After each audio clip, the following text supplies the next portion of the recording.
ಈಗಾಗಲೇ ಗುಲ್ಬರ್ಗ ಒಂದು ಹೊಸ ರೂಪವನ್ನೇ ಬರ್ತಾ ಇದೆ. ಈಗಾಗಲೇ ನಮ್ಮ ASIಯಿಂದ ಕೇಂದ್ರ ಸರ್ಕಾರದ ವತಿಯಿಂದ ಖರ್ಗೆ ಸಾಹೇಬರು ಬಂದಾಗ ಒಂದು ಭವ್ಯವಾದಂಥ ಯಾರು ಇರ್ತಾರೋ ಯಾರಿರಲ್ವೋ ಶಾಶ್ವತ ಇಲ್ಲ, ಬಟ್ ಆ ಕಟ್ಟಡ ಮಾತ್ರ ಇರ್ತದೆ, ಫೆಸಿಲಿಟೀಸ್ ಮಾತ್ರ ಇರ್ತದೆ. It is being Gulbarga is being turn to be a health hub. So ಎಲ್ಲ ಕೂಡ ಆರೋಗ್ಯಕ್ಕೀಗ ಫ್ಲೈಟು ಮತ್ತೊಂದೆಲ್ಲ ಕೂಡ ಇಲ್ಲಿ ಬರ್ತಾ ಇದೆ. ಎಲ್ಲ ಥರದ ಆಪ್ರೇಷನ್ಸ್ ಕೂಡ ಇನ್ನು ಮುಂದಕ್ಕೆ ಎಲ್ಲ ಏನೇ ಆಪ್ರೇಷನ್ ಕೂಡ ಆಗ್ತದೆ. ಸೊ ಅದರಿಂದ ಬೇರೆ ಕಡೆಕ್ಕಿಂತ ಇಲ್ಲೇ ಜನ ಡೈವರ್ಟ್ ಆಗುವಂಥ ಎಲ್ಲ ವ್ಯವಸ್ಥೆ ಕೂಡ ಕಾಣ್ತಾ ಇದೆ. ಸೊ ಅದಕ್ಕೆ ನಾವು ಮದರ್ ಆ್ಯಂಡ್ ಚೈಲ್ಡ್ ಹಾಸ್ಪಿಟ್ಲ್ ಇರ್ಬೋದು, Kidwai institution branch, speciality hospital, Indira Gandhi ಅವರ ಹೆಸರಿನಲ್ಲಿ ಚೈಲ್ಡ್ ಆ್ಯಂಡ್ ಮಕ್ಕಳದ ಹಾಸ್ಪಿಟ್ಲು, ಜಯದೇವಾದು ಎಲ್ಲ ಕೂಡ ಬರ್ತಾ ಇದೆ.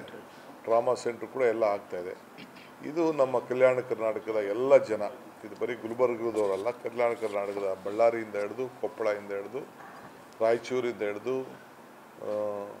ಯಾದಗಿರಿ, ಬೀದರ್ ಎಲ್ಲರೂ ಕೂಡ ಇದನ್ನು ಸರಿಯಾದ ರೀತಿಯಲ್ಲಿ ಉಪಯೋಗಿಸ್ಕೊಂಡು ಬೆಂಗಳೂರಿಗೆ ಬರೋದು ಇಲ್ಲ ಹೈದ್ರಾಬಾದ್ಗೆ ಹೋಗೋದನ್ನು ತಪ್ಪಿಸ್ಕೊಳ್ಬೇಕು ಅಂಥೇಳಿ ನಾನು ನಮ್ರತೆಯಿಂದ ಸರ್ಕಾರದ ಪರವಾಗಿ ಎಲ್ಲ ನಮ್ಮ ನಾಗರಿಕರಿಗೆ ನಾನು ಮನವಿಯನ್ನು ಕೂಡ ನಾನು ಮಾಡ್ತಾಯಿದ್ದೇನೆ.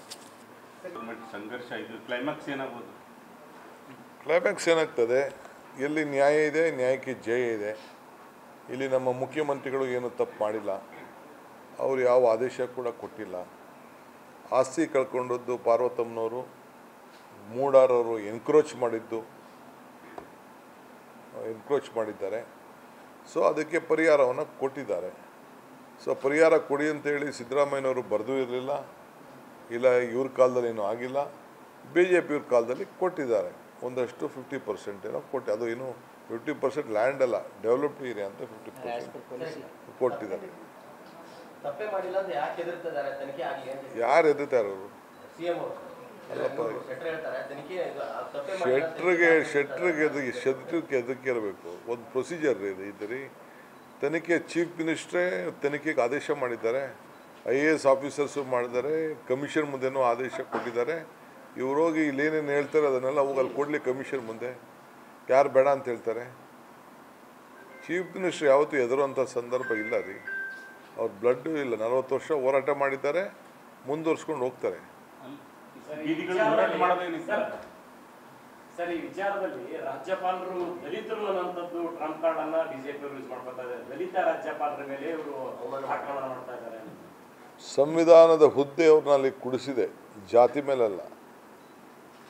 ಅವ್ರ ವಿರುದ್ಧ SC/ST ಕಾಯ್ದೆ ವಿರುದ್ಧ ಯಾರ್ಯಾರು ರಾಜ್ಯಪಾಲ ನಿಂದನೆ ಮಾಡಿದ್ರೆ ಅವ್ರ ವಿರುದ್ಧ ಪೊಲೀಸರು ಕೇಸ್ ದಾಖಲು ಮಾಡ್ಕೋಬೇಕು ಅಂತ CT ಅವರು ಹೇಳ್ತಾರೆ.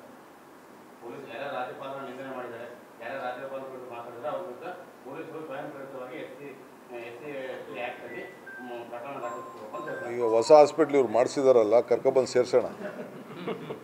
ಕರ್ಮ ಇಸ್ ಬ್ಯಾಕ್ ಅಂತ ಮತ್ತೆ BJP ಅವರು ತಮ್ಮ ಫೇಸ್ಬುಕ್ ಸಾಮಾಜಿಕ ಜಾಲತಾಣದಲ್ಲಿ ಹಾಕ್ತಾ ಇದ್ದಾರೆ.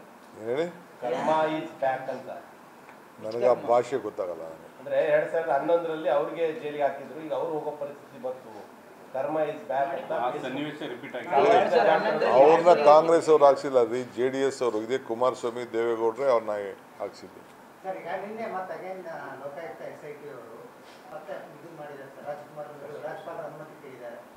ನನಗಿನ್ನ ಮಾಹಿತಿ ಗೊತ್ತಿಲ್ಲ, ಅದ್ರ ಬಗ್ಗೆ ತಿಳ್ಕೊಂಡು ಮಾತಾಡ್ತೀನಿ.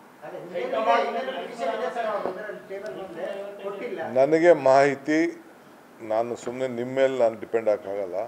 ನಾನು ಯಾರು ಕಣ್ಣಲ್ಲಿ ನೋಡಬೇಕು, ಬೇಕಾದ್ರೆ ಇದು ಹೋಗೋಕ್ಕಿಂತ ಮುಂಚಿದಾಗ ಏನಾದ್ರು ದಾಖಲೆ ಇದ್ರೆ ಕೊಡಿ, ನೋಡ್ಕೊಂಡು ಮಾತಾಡ್ತೀನಿ. ನೋಡ್ರಿ, ನಾವು ಮಾತಾಡ್ಕೊಂಡಿದ್ದೀವಿ. ದೆಹಲಿ ಅವ್ರಿಗೆ ಪಾಪ ಅವ್ರಿಗೆ ಏನು ವಾಸ್ತವಾಂಶ ತಿಳಿಸ್ಬೇಕಲ್ಲ, ಅದಕ್ಕೆ ನಮ್ಮದು ಒಂದು ಹೋಗೋಣ ಅಂತ ಅಂದ್ಬಿಟ್ಟು ನಾವಿಬ್ಬರು ಮಾತಾಡ್ಕೊಂಡಿದ್ವಿ ಅಷ್ಟೇ.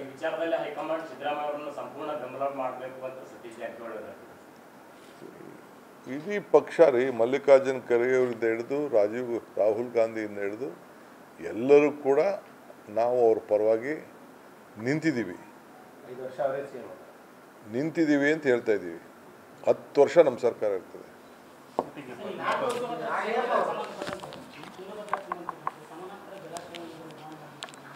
ಮಾತಾಡೋಣ.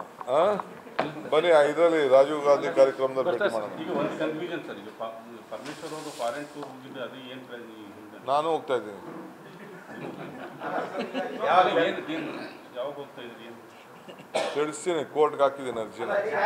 ಡೆಲ್ಲಿಗೆ ಹೋಗ್ತಾ ಇರೋದು ನಾನ್ ಬಿಜೆಪಿ ಸ್ಟೇಟ್ಸ್ ಏನಿದೆ ಆ ಗೌರ್ಮೆಂಟ್ಗಳನ್ನೆಲ್ಲ ಒಂದ್ ಮಾಡಬೇಕು, ಸೆಂಟ್ರಲ್ ವಿರುದ್ಧ ಹೋರಾಟ ಮಾಡಬೇಕು ಅನ್ನೋ ಪ್ಲಾನ್ ಮಾಡ್ತಿದ್ದಾರೆ. ಯಾರು ಹೇಳಿದ್ರಿ? ಇಂಡಿಯಾನೇ ಒಂದಿದೆಯಲ್ಲ, ಇಂಡಿಯಾ ಗ್ರೂಪ್ ಒಕ್ಕೂಟ ಒಂದಿದೆಯಲ್ಲ. ಎಲ್ಲ ರಾಜ್ಯಗಳಲ್ಲೂ ಗವರ್ನರ್ ಹಸ್ತಕ್ಷೇಪ ಆಗ್ತಿದೆ. ಹಾಂ, ಎಲ್ಲ ರಾಜ್ಯಗಳಲ್ಲೂ ಗವರ್ನರ್ ಹಸ್ತಕ್ಷೇಪ ಆಗ್ತಿದೆ ನಾನ್ ಬಿಜೆಪಿ ಗೌರ್ಮೆಂಟ್ ಇದ್ದಲ್ಲಿ. ಅದನ್ನ ಒಂದ್ ಮಾಡಬೇಕು. ನೀವೇ ಮಾಧ್ಯಮದಲ್ಲೆಲ್ಲ ಬರೀತಾ ಇದ್ದೀರಲ್ಲ, ವೆಸ್ಟ್ ಬೆಂಗಾಲ್ ಏನಾಗ್ತಾ ಇದೆ, ತಮಿಳ್ನಾಡು ಏನಾಗ್ತಾ ಇದೆ, ಕೇರಳ ಏನಾಗ್ತಾ ಇದೆ, ಕರ್ನಾಟಕ ಏನಾಗ್ತಾ ಇದೆ, all opposition rule States. CM 5 ವರ್ಷ ಪೂರ್ತಿ ಅವಧಿ ಮಾಡ್ತಾರೆ. 5 ವರ್ಷ 10 ವರ್ಷ ಎಲೆಕ್ಷನ್ ಆದ್ಮೇಲೆ ನಾವೇನು ಹೇಳಿದ್ರೆ ಅಂದ್ರೆ ಮಲ್ಲಿಕಾರ್ಜುನ ಖರ್ಗೆ ಅವರು CM ಆದ್ರೆ ನಮ್ಗೆ ಸಪೋರ್ಟ್ ಇದೆ ಅಂತ ಹೇಳಿದ್ರೆ ಆ ಮಾತಿಗೆ ತಾವು ಈಗಲೂ ಬರ್ತಾ ಇದ್ದಾರೆ.